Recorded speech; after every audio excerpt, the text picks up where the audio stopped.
Educar a nuestros hijos. Qué tarea que se vuelve a veces tan compleja y más que nada en unos tiempos donde nuestros propios tiempos como padres se complican. Hoy en Maestría Humana queremos compartir contigo con una invitada de lujo justamente estos elementos de cómo educar a nuestros hijos hoy en día. ¿Qué roles debemos tener como padres? ¿Qué roles debería tener el colegio? Así es que no te pierdas de este capítulo de Maestría Humana. Bienvenidos.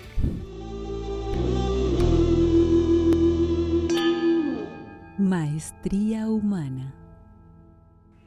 Cumplir estos roles de ser papá, de ser mamá, en una época en donde los tiempos van demasiado rápidos y en donde la tecnología ha entrado con mucha fuerza, pero también estamos todavía atravesando una pandemia que ha complicado todos los procesos educativos. Y esto es lo que hoy vamos a trabajar aquí en Maestría Humana. Y para ello tenemos una invitada fantástica. Ella es Caro Pinzón, Carolina Pinzón, Carito Pinzón de cariño.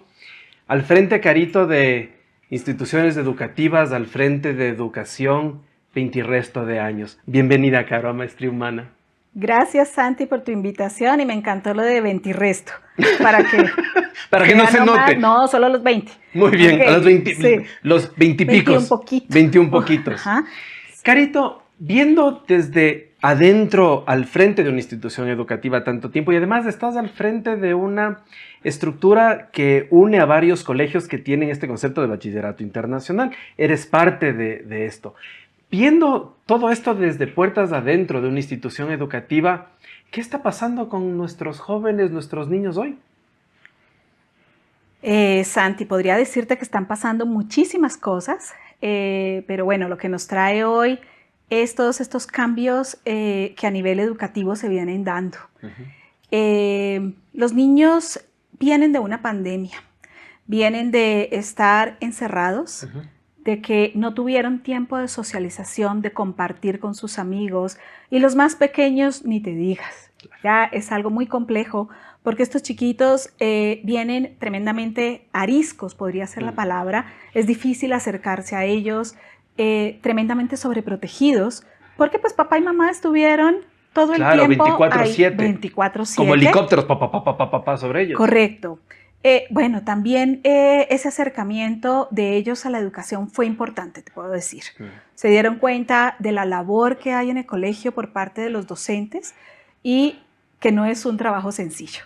Pero retomando estos chiquitos, los niños, los adolescentes, están viviendo un mundo diferente. Entonces, volver a decir que estamos nuevamente retomando algo, yo no te diría que es retomar. También se escucha esto de atraso en la educación. Yo te diría que tampoco hay atraso en la educación. Cambió totalmente. Tuvimos un momento en el que pudimos darnos cuenta, las personas que estábamos en educación durante ese tiempo, que de pronto había cosas que no estábamos haciendo y que ellos necesitaban. Hace un momento hablaste de tecnología. Los niños vienen, la frase que decimos los adultos es que los niños vienen con chip, sí, ¿cierto? Es así. Es así, ellos vienen y les sueltas a un bebé de 1 año y el bebé te hace cosas en el... Lo logran de una forma intuitiva, manejan más rápido que cualquiera de nosotros. Y la mamá dice, ¿cómo hizo eso? Sí, si yo no he podido. Ahora que me enseñe. Sí, yo no he podido. Y es que sí vienen con chip. Entonces, este tiempo que tuvimos en el que todos los docentes se vieron obligados a renovarse, a aprender una cantidad de cosas que no sabían, les sirve a los guaguas, les sirve a los niños. Y esto no se va a dejar de lado. Nosotros lo estamos integrando en nuestras aulas porque los niños necesitaban eso, porque además es la forma en la que puedes atrapar a los niños. Hoy en día estamos bombardeados de mucha información por redes sociales, porque los niños tienen 2 y 3 equipos al tiempo, más la televisión, la música, muchas cosas a la vez. Y esto hace que la atención se disperse. Entonces, tenemos que aprender los adultos a ver qué tenemos que trabajar con ellos para volver a centrar su atención. Qué importante entender esto desde esta óptica, porque has mencionado varias cosas importantísimas. Uno, este efecto de la relación social, que fue todo un tema, porque tenemos niños que nacieron o empezaron a criarse en una idea muy complicada de que tú como ser humano allá puedes matarme. porque me puedes contagiar de algo que a la final me puede llevar al hospital, a mí o a mi familia. Entonces empezamos a vivir el miedo del contacto con el otro. Y eso en edades tempranas, ese contacto, esa forma de socialización es tremendamente importante. ¿Qué hacer desde ese punto de vista como papás en este grupo de niños para incentivar ese contacto que es tan crítico? Bueno, has tomado una palabra que es importantísima de manejar y es el miedo. El cerebro, el funcionamiento del cerebro, el cerebro tiene dos cosas en las que cree, entiende y le importan. Se llama felicidad Así es. y supervivencia. Claro, así es. Entonces, el miedo hace parte de la supervivencia. ¿Por qué? Porque cuando yo tengo miedo, evito, ¿cierto? Pero Claro, lo que me no puedo protejo. es entrar en pánico. Y lo que tú estabas hablando de las mascarillas y las distancias y todo, es vivir en pánico. Ahí no hay miedo. Lo otro, estamos hablando de felicidad. El miedo impide que haya felicidad. Entonces el cerebro lo que dice es, lo primero que necesito es seguir viviendo. Pero cuando estos pequeños entran en pánico, evitan el contacto. Me preguntas qué tienen que hacer los papás. Primero dejar sus miedos, sus propios miedos. Sus propios miedos. Yo creo que todos los adultos tenemos que trabajarnos muchísimo, porque la única forma en la que tú puedes trabajar con tus hijos o con los hijos de los otros, porque los docentes trabajamos con los hijos de los demás, es dejar nuestros miedos. Cuando tú trabajas en ti tus miedos, tus angustias, todo lo que has vivido, todo lo que te ha dejado una marca, una huella, que te han dicho o que ha sido por propia experiencia, te va marcando y te hace evitar que pasen ciertas cosas. Claro. Y que no hagas ciertas cosas, porque es, ¿y si vuelve a pasar? ¿Y si hago lo equivocado? Y entonces piensan mal, o cómo va a reaccionar. Okay, yo creo que tenemos que ser prudentes, pensar antes de actuar, pero actuar sin miedo. Entonces, los papás, lo primero que tienen que hacer es dejar los miedos. La pandemia llegó fuertísima y nos encerramos todos y esto fue. Pero el COVID vino para quedarse. Así es. Entonces, ya será una influenza más, ya será algo más que pasa. Y lo único es que cada vez se mueren menos, ¿no? Entonces, sí, claro. ya, cuidarse. Por lo menos han entrado estas especies, estas vacunas y todo esto, que de alguna manera entendemos que nos han ayudado a que no lleguemos a esos espacios más complicados, ¿no? Ahí también ha habido miedo, ¿no? Miedo a la supuesto. vacuna, miedo a que cuántas me voy a tener que poner y si ya pasó la cuarta. No, y se ha dicho de todo también, Exacto. es decir, hay toda una, como tú dices, ya ni siquiera es un tema de miedo, es un tema de pánico, es un tema de rechazo por rechazo. Ni siquiera todavía bien informado, es solamente rechazo. Claro, las vacunas son para otra charla. Sí, total. Okay. Pero si nosotros trabajamos en nuestros propios miedos, y eso invitamos mucho a los papás a que lo hagan, hacemos que los niños tengan una mayor libertad en ser ellos mismos. Cuando los padres acogemos a nuestros hijos de tal manera por amor, porque nada sucede que no sea por amor. Todo los padres lo hacen por amor. Ojo, que por amor se han metido la pata millón de veces en la historia de la humanidad. Claro, se mata gente. Claro, es decir, entonces, es una distorsión complicada. Es una distorsión. Entonces, esto es para que no se entienda mal que el proteger y el querer cuidar no está mal, está bien. Por supuesto. Pero en todo tenemos que tener nuestros propios límites y permitir que los niños entiendan que ellos también tienen sus espacios, que tienen que descubrir, que tienen que aprender, que tienen que tropezarse y caer. ¿Qué pasa con los papás ahora, Santi? No les permiten a los niños caer. Pero es que uno de los grandes miedos que tienen muchos papás, ahí no me incluyo yo tanto, tal vez en una dosis menor, no podría decir que es libre 100% de pecado, pero sí puedo entender como padre desde este otro lado también el pánico que haya que sufran. Y esa rara idea de que quieres evitarles que sufran, al final es como tratar de meterles en una burbuja de cristal. Sí, que no es real. Que no es real. Y además motivado desde un control que tampoco es real. Entonces, no es real. Exacto. Mira que yo no creo que haya existido un ser humano sobre la faz de la Tierra en todos los años que esta humanidad pueda tener que no haya sufrido.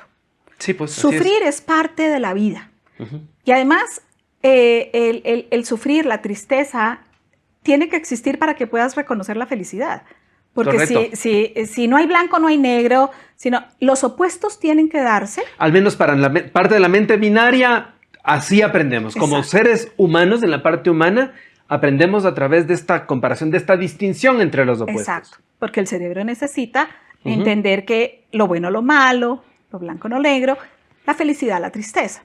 Cuando nosotros impedimos que los niños entren en estos campos de me tropiezo y me levanto, porque la frase es, cuando te caes te vuelves a levantar. Sí, pues así, sacúdase así rapidito y vámonos, mijo. Y claro, y si hablamos de papás de antaño, lo que hacían es, se cayó del caballo, súbalo rápido para que no le coja miedo al caballo. Claro. Y va Y para si allá. no le doy un Y si tragó cuesco agua en la piscina, métalo rápido, porque si no después no se vuelve a meter. Y ellos mismos le empujaban. Y si no sabe nadar, chalás al agua. Claro. Y acá estamos todos sentados. Sí, Claro, por lo menos tú y yo estamos acá. Así es. Con papás que hicieron eso. Y entonces eso te permite, primero, la experiencia. De toda experiencia salimos con cosas positivas. Entonces, ¿qué tenemos que hacer? Aceptar las experiencias y así vamos aprendiendo que vamos aceptando lo que la vida nos va poniendo al frente. Porque la vida nos va llenando de experiencias.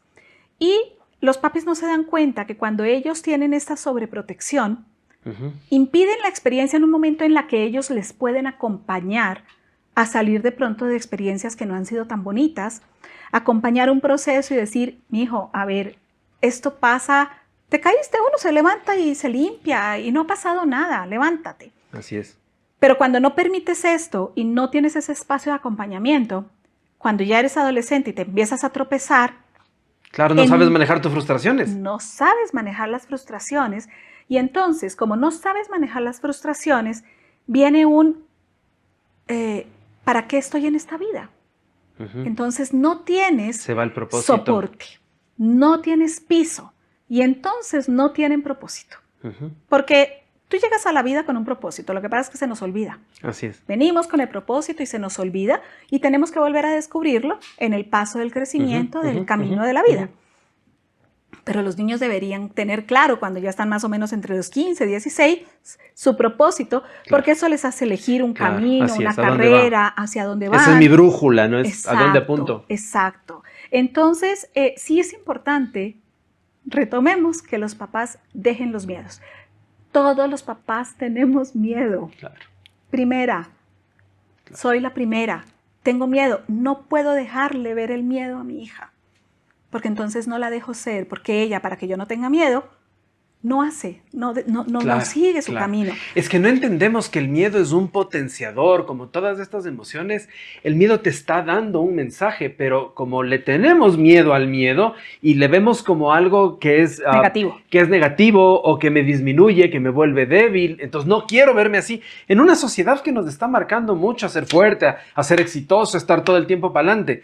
Pero estamos viendo adolescentes sin propósito que no manejan sus frustraciones, que les dicen, ¿cómo estás hoy? Bueno, ¿y qué quieres comer? Esto o esto. O sea, hay como una desidia muy fuerte. Escuchaba a alguien hablar de esta importancia que tiene que los hijos dentro de casa tengan responsabilidades muy claras. No es que vamos a ayudar a mamá a que la casa esté limpia, pero un ratito, eso no funciona así. Todos somos responsables de la casa esté limpia, eres responsable de tu cuarto, eres responsable de tu ropa. ¿Entendería que por edades deberíamos estar inculcando en ellos este tipo de responsabilidades? Total, Santi. Mira, y acabas de decir, no le vamos a decir al niño de 4 o 5 años que tienda la cama. O que cocine una o cena. O que haga la cena, ¿cierto? Pero sí le podemos decir que vuelva a poner sus juguetes de donde los tomó, ¿cierto?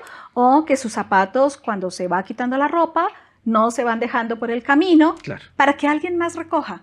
Porque entonces siempre va a haber esa necesidad de tener a alguien más que me haga lo que a mí me corresponde. Claro. Alguien que recoja mi basura, en pocas palabras. Exacto. Sea emocional, sea lo que sea, alguien va a tener que hacerse cargo de mi desastre. Claro, y hace un rato hiciste una señal muy clara y es que, ¿cómo estás? Entonces, tú les ves y tú dices, algo le pasa. No, así mismo es. Y entonces, y no es feliz con lo que hace. Es que no sabe qué quiere. Entonces, no encuentran felicidad en nada de lo que hace. Y realmente el ser humano tiene que buscar felicidad todo el tiempo. La felicidad es una decisión personal. Así es. ¿Cierto? Pero la felicidad, además de que se busca todo el tiempo, la felicidad está ahí. Porque tú tienes que disfrutar de este espacio que tenemos ahorita, claro, del hoy, de este momento. Así es. Y acabas de decir, del hoy y del ahora. Entonces, cuando tenemos responsabilidades, cuando hacemos lo que nos toca y cuando nos volteamos y vemos nuestro cuarto ordenado y limpio, somos felices. Y la mente queda libre también, la misma mente queda en orden. Pero por supuesto, y entonces empezamos a manejar algo que es mucho más fácil en la vida, y es que yo tengo que hacer lo que me corresponde hacer. Tengo que hacer por responsabilidad y todo lo hago con felicidad. Entonces vas cambiando de cosas y siempre vas siendo feliz en lo que haces. Vas aprendiendo otras, porque también quedarse a veces en lo mismo. Entonces tú dices, ¿y no aprendes nada más? La vida es un constante aprendizaje. Entonces démosle a los niños responsabilidades en la medida en que es justa.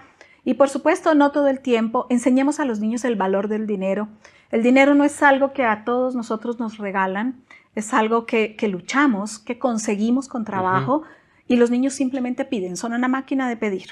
Es que estamos en un momento en donde aplastas un botón, hay luz, abres una nevera, hay comida, mueves una llave, cae el agua. Y el niño entiende que además metes la tarjeta de débito en él y te sale plata del cajero. Como arte de magia. O sea, no entendieron nunca, en esos cerebros hermosos, literales que son, no entendieron nunca que había que poner plata en el cajero y que hay papá y mamá dedicados una cantidad de horas a trabajar para producir ese dinero. Lo que pasa es que también, mi caro, hay mucha culpa de papá y mamá por el trabajo y por todo lo que está sucediendo. Y papá y mamá tienden a compensar en casa a través de dar y dar y dar esa falta de tiempo, esa carencia de tiempo, de enfoque, por expiar sus culpas también. Sí, es una forma de compensación. También los papás ahí tenemos que trabajar mucho porque no hay culpas.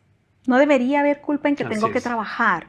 No debería haber culpa en que no te pude comprar esto cuando tú lo querías. No, y aunque pueda, a lo mejor es momento de que no esperes es el momento un poco, de darlo, punto, claro. porque además tampoco enseñamos consecuencias. ¿Sí? Entonces, los niños hoy en día viven mucho de gratificación inmediata.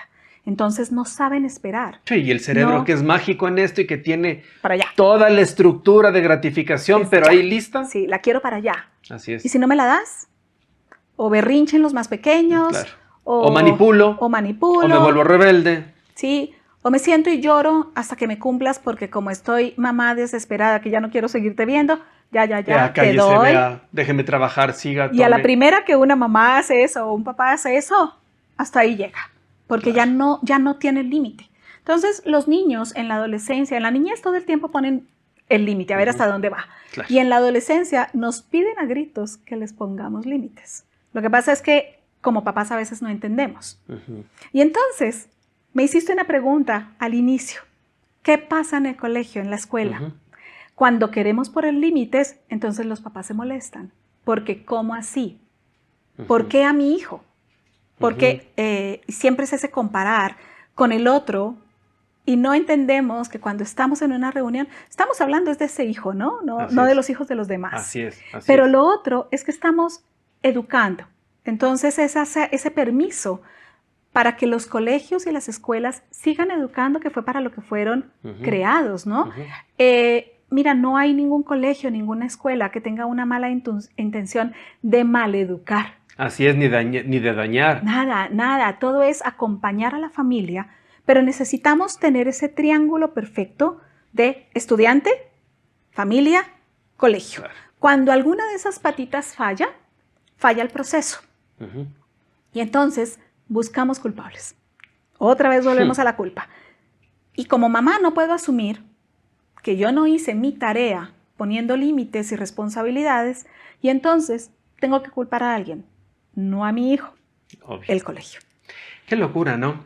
Qué importante es que ahí del otro lado, como papá, como mamá, no importa la edad de tus hijos, entiendas algo que es crucial. Puedes elegir formarlos para la vida o no entregarles esas herramientas y dejar que se estrellen más adelante, porque a la final, ahí afuera, lo que necesitan es una independencia y una madurez emocional para poder realmente tomar el control de su vida y volverse independientes pero de una forma sana. Y si tú estás como helicóptero ahí encima y no le permites asumir estas responsabilidades, depende de la edad, vaya que vas a tener un problema. Yo sí voy a comprometer a Carito para que nos vuelva a visitar porque quedan muchísimos temas en pendiente. Carito, gracias por ser parte de Maestría Humana y compartir con nosotros esto. No, con muchísimo gusto, Santi, y disfrutemos del aquí y del ahora. Sí, totalmente. Yo soy Santiago del Salto, esto es Maestría Humana y no te olvides de suscribirte a todas nuestras redes, a darle a la campanita y todo de YouTube que necesitas saber cuándo estamos con nuevos capítulos de Maestría Humana. Gracias por ser parte de este espacio de luz creado para ti. Nos vemos en un próximo programa.